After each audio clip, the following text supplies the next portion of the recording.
নমস্কার সবাইকে। আমাদের চ্যানেল দ্য ফুডি যাযাবরে সকলকে স্বাগত। ভিডিওটা দিতে অনেকটাই লেট হলো। আমাদের হোটেলের চেক ইন ভিডিও অ্যান্ড হোটেলটি কেমন, ওম প্যালেস, সেটা সবাই দেখেছ।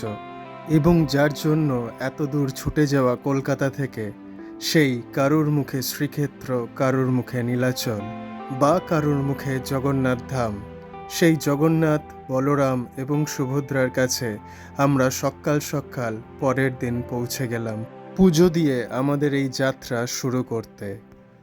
জগন্নাথ মন্দির শুধু একটি ধর্মীয় স্থান নয়, এটি ভক্তদের কাছে আধ্যাত্মিক শক্তি ও ভক্তির প্রতীক। এখানে প্রতিদিন হাজার হাজার মানুষ বহু দূর দূরান্ত থেকে ছুটে আসে তাদের প্রার্থনা জানানোর জন্য। আর মন্দিরের মহিমা ও ঐতিহ্য সকলকে মুগ্ধ করে তোলে। সামনেই আসছে রথযাত্রা, তাই আমাদের চ্যানেলের সঙ্গে থাকুন, কারণ রথযাত্রা উপলক্ষে আমরা আপনাদের জন্য নিয়ে আসব আরও তথ্য, গল্প ও বিশেষ মুহূর্ত। ধন্যবাদ।